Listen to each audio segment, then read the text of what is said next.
Good morning.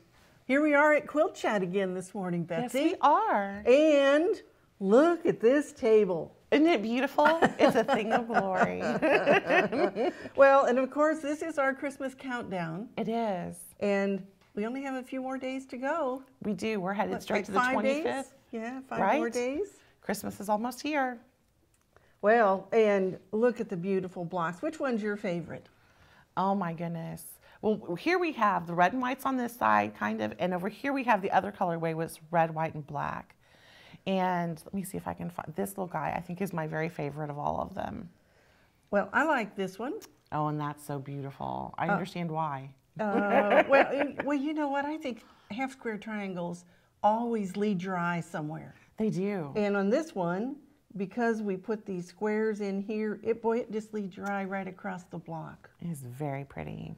And I like all of the ones that make some kind of a star, too. A lot of these make a star shape. I love stars. They're so much fun to work with, and it was so much fun to design these. I love this star here. He was my favorite. With the red background. Yep. I finished him last night. Oh, well, that one's right off fingertips then, isn't it? It is. I wanted to ask you, because Emily and I have been working on these, and we had a construction quandary. And I thought, I'll ask the great and wonderful Bonnie Browning.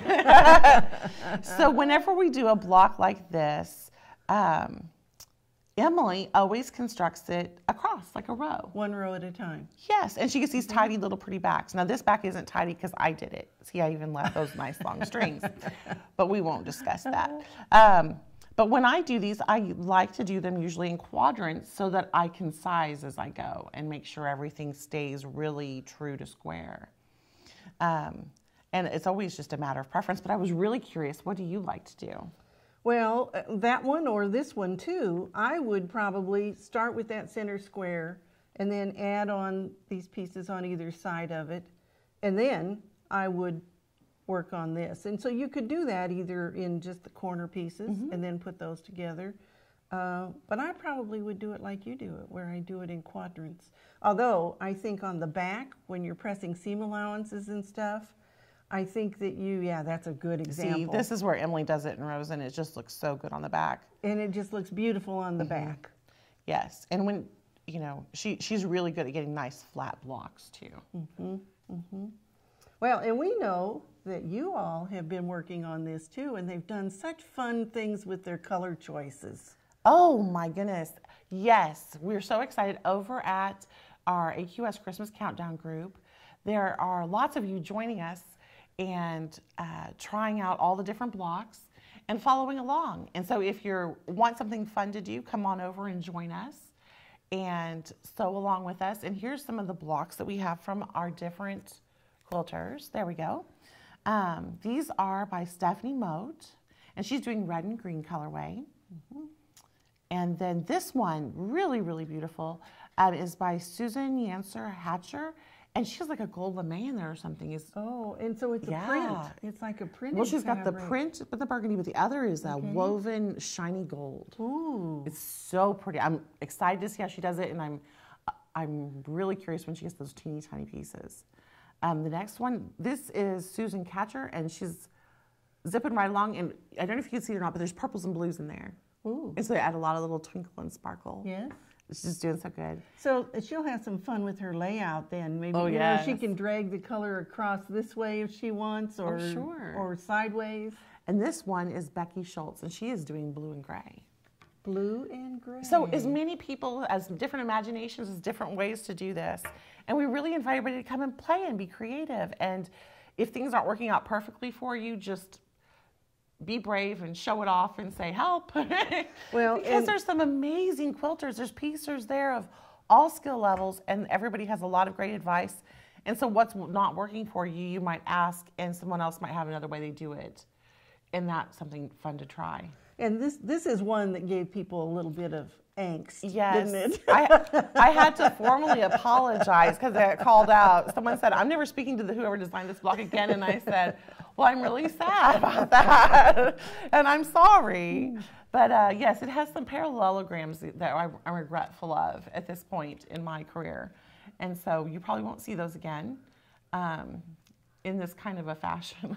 Well, and you could have done this using the flying geese. I could have done flying geese. It just would have added some more seams. Squares into squares. I really try to design a block so that people can play as much as possible. And so I wanted these in little quadrants so that you could spin colors. And I was really hopeful. And I had, I believe, Ivana Kosova did some color spinning on hers. And so I did have some people play with it. This one would be really fun, though, to do in more than one color. I mean, more than just the red. You can actually play with this block a lot. You could. And that's what I was hopeful for. And you know what? If you're working on these, if I were you, I'd blow these up a little bit. Oh, no. No, we have on the blog, every week I've offered, one of the blocks is a free pattern all the way up to like a 16-inch block. And then it's just the one block in the whole quilt. And then in the member only, we've done another block that's a little more, one of the more advanced ones. And so there's lots of fun patterns for you to play with. If you would like to play with these blocks, but you're like, Betsy, there's no way I'm making a 4.5-inch block. That's okay. Come play with us anyway. Well, but you know what? And these are available to anybody. Anybody can go to aqsblog.com and get these patterns. And not just these, Bonnie, but this is just 2 quilts. This is just 2018. We've been doing this since 2015. And so we did 25 blocks each year. And this year we now have 100 blocks. And so we're doing a 100-block quilt by putting all 4 years together. And of course, we cleverly sewed all of our previous years up into quilts. Oh. And so where are we making those? And so you have 75 more to go. Yes, the other 75 will go with it. So we will just keep sewing at the Christmas Countdown group and just keep working on it all year long. And so come and join us if you would like. If you would love to have 100 little 4-inch blocks. Well, and I know all in a beautiful quilt. A number of people have commented on the border, the scalloped border that you put on that quilt. So if you're brave enough, just keep sewing these 4.5-inch blocks. Hey, it sharpens your skills quick. That's right. It sure does. That's right. Yes. Well, okay, so then you're working on snowflake blocks too. Well, actually, the snowflakes are just little hand embroideries, and they aren't necessarily blocks. You could put them on anything. Oh, they're just patterns. They're just the pattern, and they're for the AQS members in the member area, and you can download those. And we have 30 days of snowflakes. And so they're just fun little hand embroidery that you can embellish and make into anything you want to make them. And they will continue on through to the 30th. Through the whole month. Almost. The 31st didn't have one, but we did a free one for the public that made our extra one. Okay. And so we have all of those beautiful little snowflakes that you can make. And they're a lot of fun to play with. And do you know what? I have a new Bernina.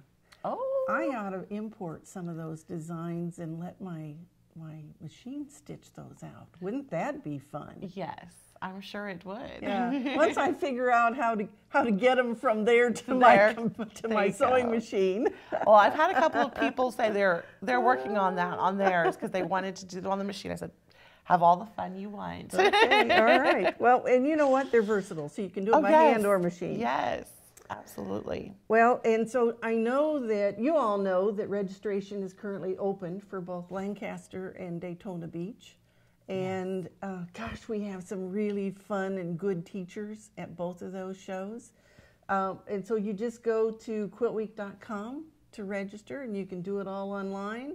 And you also could give somebody a gift certificate that they could use to register too. So if you've got some quilting buddies that need a little gift, you might think about a little $25 gift certificate for them. Oh, that would be fun. Yes. Now, everybody always wants to know, when does registration open for the Spring Paducah show? That will be January 8th. So if you're a member, you should get an email that gives you a link to go in, because our members get first shot. Oh, yes. At all those classes. First come, first serve at those classes. That's right. And so then 2 weeks later, it'll open to the general public. Wonderful. But if you want first shot at the classes, mark your calendar for January 8th for the Paducah registration. Oh, how fun. That's so exciting, Bonnie. I know. I can't believe it's almost here. Well, and you know what? I mean, we're already working on fall shows and 2020 shows. Yes. We don't even get to end the year yet. It doesn't We're on the end next here. one. But our registration staff and Liz, our Director of Education, are real busy right now working on all the classes for the rest of the year, and so that we can get those up online for registration on the day that they're supposed to open. Excellent. We love that. That is terrific. And that'll be a lot of fun in the sun, too, for a cold time of year. Now, you and I decided we wear red today because we have this beautiful quilt hanging behind us. We do. And it's red and green. Yes, and this is by Marjorie Rhine. She's a good friend. Yes, She's is a regular in our AQ magazine. We love having Marge. And this is a beautiful quilt she did. I love those red cardinals. And it's called Crossed Ribbon Quilt. It's beautiful. Yeah. And you know what? Again, you've done square and a square. You know, we've been doing square and a square, it seems like all year, haven't we? I mean, we've done... My whole life, Bonnie. Oh, yeah. Yes, because it is so versatile. All right, so now I have a question for you on constructing a square and a square. Oh. When you do a square and a square, okay, so if this is our square, and so how do you sew the pieces on to that square to make the triangles? Oh, to make the... I cut a square big enough to make the whole block, and then I do my little flippy squares on the corners. Okay. So my squares the whole big size. All right. And so I don't add them to the side. Oh, you don't? You see, I lay the square over the top, so corner to corner. Yes. And then flip them up. Okay. Oh. Yeah. Yes. All right. So you're so laying the whole square, the whole square in here. And then I sew from corner to corner and flip his little arm up. And so like this. I usually do one side and then the other side, and then do the opposite sides second? It depends on my pattern, but yes, almost always. I just think it lays better. I do too. There's certain times I want it to go all the way around so the eye will spin with those little seams, but a lot of times I don't care. Yeah. Well, anyway, that's a little tip today. Well, we have a fun little project for you today, and it's a fabric ball. I'll let you hold this, and I have a little storyboard here just to show you exactly what we need to do to make this. And the first section over there is how I drew the pattern. I drew a 2-inch square and then divided it diagonally, and the arc, you want it so that it's part of a circle. So what did I use? I used a CD. Oh, cool. And lined up the edges and drew my arc both directions. Then I added on the fourth of an inch seam allowance around the outside edge. Bonnie, that's old school. You know what? You only need to be able to measure 2 inches and a fourth of an inch. I love it. That is brilliant. That reminds me of some Grandma Mary quilting right there. Well, it makes it, you know what? It's fun to make it so you don't have to really work too hard at it. Okay, so then you can see I've laid my fabric together, and you want to lay the 2 pieces of fabric right sides together, and then put the third piece of fabric, because you need 12 sets of 3 to make this little unit right here. Okay. Okay. Yes. To make this little unit, you need 12 sets of 3. So I always put 2 pieces right sides together and put the third piece underneath and cut them all at once. That makes sense. So you can see I've drawn them on there, and I've pinned them together so that I can just pick that up and cut them apart. All right, and then moving on to the next one, I have marked a little dot at the top, 1/4 of an inch from each corner at the points, and because you don't want to sew these seam allowances in. So you're going to be sewing from dot to dot. What happens if you sew in the seam allowance? Well, then you get to use your seam ripper. Okay. I just wanted to check. And you only know that because I did that on a few. It's what I would do. It's what I would do. All right, so then once we have, then we're going to sew with a 1/4 of an inch seam allowance. And I used my 1/4 of an inch foot. And I try to put a pin at the starting and stopping just because it makes it so that you can handle it a little bit better. With that curve, Yes, it's going to move on you. All right, and so then I have right here, I have it sewn together. And then the last one, I'm sewing on the third one, And you can see I have pins again at either end so that I know where to stop and start.